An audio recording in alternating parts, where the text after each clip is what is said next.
Thanks, everyone. Good morning, Dallas, whether you're from here or not. So who else here is an engineer besides me? Oh, you're all sitting on this side. What's happening over here? So all the dorks, I'll stand over here now too. So all the dorks are over here, just so that you know that. So not to deprecate any other person that's an engineer, but I don't know about you, but I did not choose engineering because I liked to chat with people. No, as a matter of fact, my view of small talk was, what a waste of saliva. I mean, who would want to learn how to do that?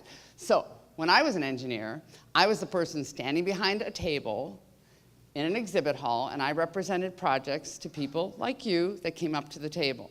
And I had no problem doing that. I was very well trained.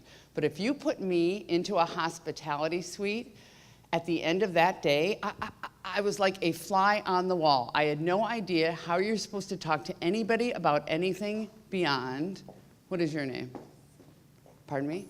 Sue. Nice to meet you, Sue. So, Sue, what do you do? That's what I would ask. What do you do? She'd tell me whatever it is that she does. Then she'd ask me what I do. And then what do you talk about after that? And I had no clue. But I figured it was just dorks that didn't know what to talk about after that. And all the rest of you knew exactly what to do. That was one inspiration to start a business, keynoting and training on networking skills, on developing rapport as a leader, on making the most of meetings and conferences, et cetera, gaining referral sources. The other inspiration is this, and I know this isn't a weight loss seminar today, Susan and Red Propeller, but nonetheless, my other inspiration was in 1988, and I know a lot of you weren't born yet, but you'll understand the reference point. In 1988, Oprah and I, we both lost 65 pounds. Now, Oprah has had to do this again, but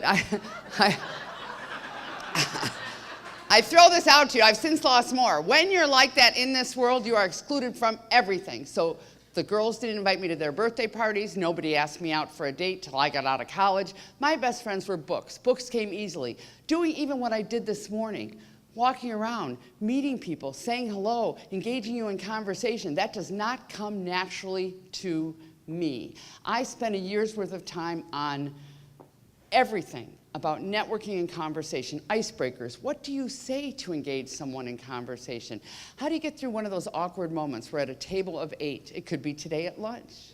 Everyone says what they do, right? Who they are. We go around the table, and then we sort of all bow our heads and start to play with our food. Or now that we have our little crackberries with us wherever we go, we just turn to those. How do you get through those awkward moments? Conversation killers to avoid. I researched that. I even researched exit lines so that you never again, in order to get away from me, do one of these numbers. Debra, gotta go. Gotta call the babysitter. Out you fly. 5 minutes later, I find out from your colleague that your kids are grown and in college. There's ways to get away from people without lying to them, but ways to get away from people so they cannot hold us hostage for one more moment than we are willing to be held hostage for. So here's my goal today in our short time, for you to walk away with 2 tools that you can use, whether it be because you attend conferences, whether it be because you're a leader and want to have that presence with the people that work for you, and or you're a rainmaker and you're expected to bring in referral sources and or clients or customers, or simply interact with them face to face. I don't use PowerPoint during my programs. I do use a handout. I've distributed a few to each table just so you see a reference to see what kind of work I do. This is generic. It's just meant for you to get an idea of the kinds of things I offer an audience. So, number 1, let's talk a little bit about networking, okay? People used to tell me when I was an engineer, you need to network. And I wanted to say to them, you tell me how, and you tell me what to say, and I'll do it. But don't just tell me to network. So, the biggest problem for people like me is, what do you say to engage, especially a complete stranger, in conversation? My guess is if you're single, this is what you're thinking right now. You're thinking, this is awesome. She is about to supply me with the perfect line, and I've been looking for that perfect line for many, many years. So let me tell you what the perfect line is, okay? The perfect line is typically based on the free information we have about the occasion or location. The free information line I have today is, I could ask you, Holly, and I got to visit with you, but let's pretend I could say to you, We're all in Dallas today, right? We're all here. Are you from Dallas or are you from somewhere else? That's the free information I have. I can ask some of you, and I have asked some of you, but Sue, I could ask you, what brings you to a Red Propeller Showcase? And I asked many of you that. Some of you are here because you've been here many times. Some of you were speakers and I hadn't met you before. Some of you were an assistant to an assistant to an assistant and maybe crashed this party, who knows? But the candy is great. So that's the free information I have, okay? The other free, I asked somebody else, so it was you, Sarah. So, you know, what are you doing this summer for fun? Because it's summer for everybody sitting in this audience. So it's a way to start a conversation with someone based on free information. But here's the problem. Let's pretend one of you decide to take the risk to walk up to me to engage me in conversation. Let's pretend we've never met. Okay, and let's see, I think I'll just pick on someone from the audience. So, Amy, I think I'll pick on you. This is called where you volunteer someone from the audience, and I do it the way United Airlines does it, without the violence. So there's no violence involved. I simply get to pick who my volunteers are. So, Amy, would you stand up a second? Amy's a speaker here later today. Amy, why don't you just tell everybody in a sentence a little bit about yourself? I'm a CPA, yogi, and technologist. Okay. Wow, pretty exciting. Give her a round of applause. Thanks, Amy.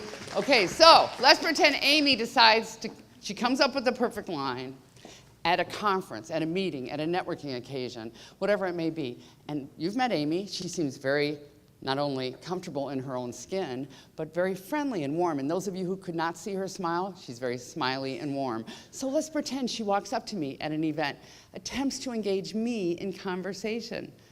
You have the perfect line, Amy, and here you come. Guess what I'm doing as she's approaching me? What everybody in this room does. I'm checking her out. I'm deciding in a moment whether I'm willing to talk to her or not. And guess what, Amy, in your case, as you get closer, this is what I've decided. You know, things have been great for me. I'm busy as a bee. I've been on the Today Show 8 times. I'm about to be in the New York Times. And when things got that good for me, Amy, you know what I decided? I don't have to talk to women half my age, half my size, beautiful and blonde ever again, as long as I live. So guess what, Amy? I'm going to reject you, and this is how I'm going to do it, the same way we all do. One-word answers, and I'm not going to help you along with the conversation. There is no perfect line, because I've decided I'm going to reject you as you approach me. Sometimes I reject you because of your name tag. What if I'm looking to sell software to attorneys, and I discover, and by the way, these are a little low-hanging for me today. Just throwing that out. To you gentlemen, if I don't remember your name, I'm not looking down there to find out what it is. So if I'm looking to sell software to attorneys and you're not an attorney, as you approach me, I can see that on your name tag, and I'm one of those people that works rooms, that's a networker, I'm going to reject you. Stop looking for the perfect line. Be the first person to walk up to somebody new. Take the risk. And here's the real key if you're anything like me, and I'm an introvert who is behaving like an extrovert. But if you're anything like me, turn it into a task. Tasks come easily to all of us. We're well educated, we're successful. So this is what I tell myself when I go to an event or a board meeting or a function. I tell myself, here's the task.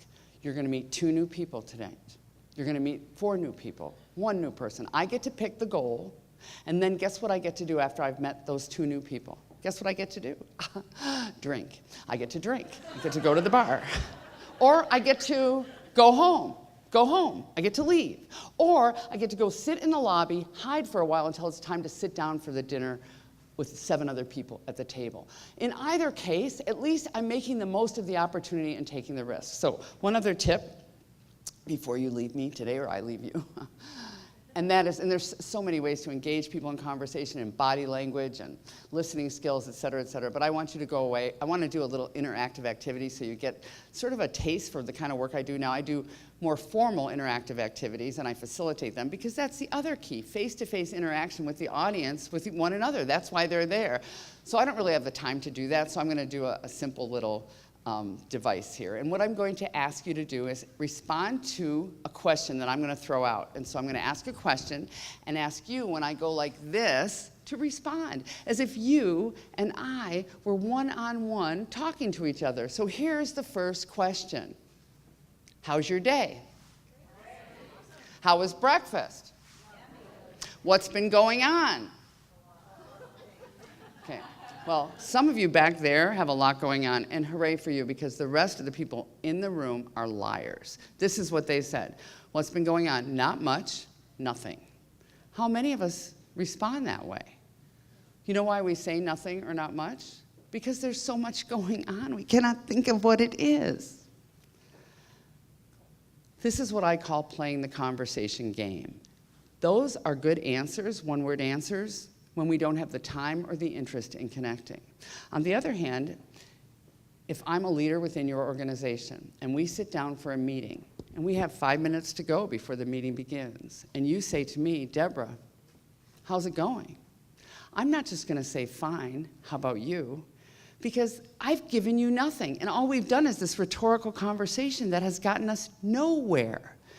Instead, I'm going to play the conversation game. If I know I have 3 to 5 minutes to have a real conversation with you, when you say, how's it going, I'm going to give you something. It's going great. We're working on a new project, but we're really held up because we're waiting for some distribution on a product coming in from Singapore, and we haven't gotten it.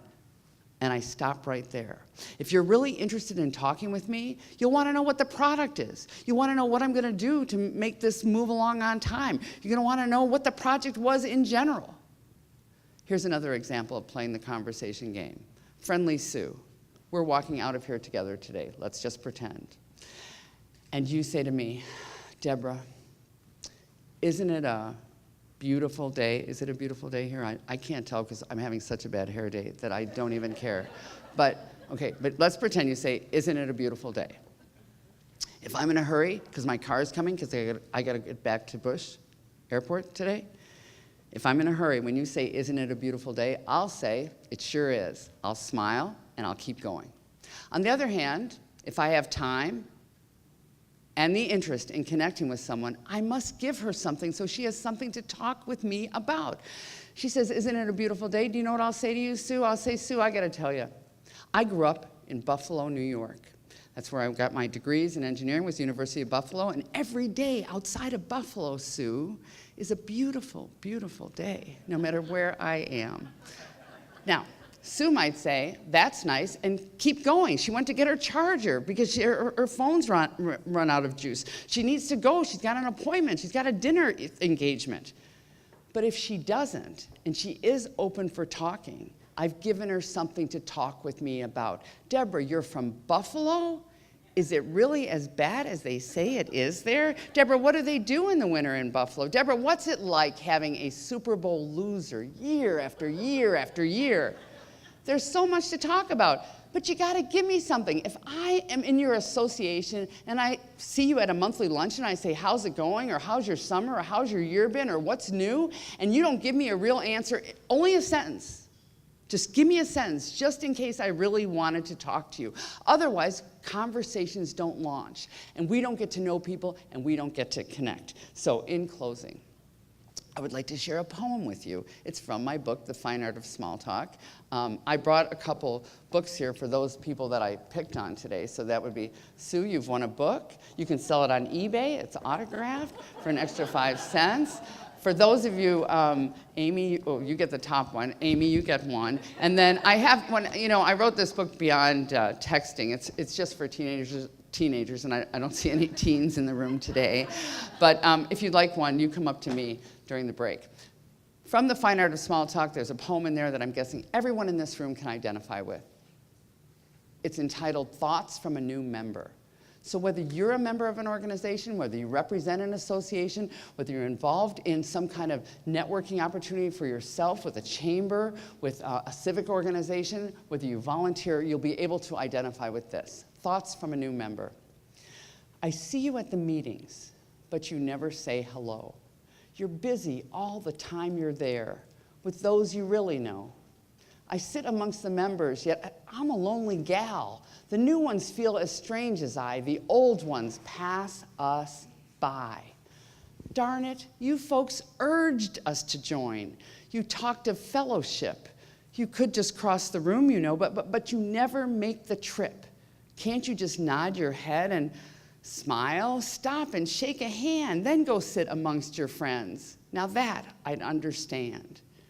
I'll be at your next meeting, and I hope that you will spend the time to introduce yourself. I joined to be your friend. Thank you for your attention today. Thanks. Thank you.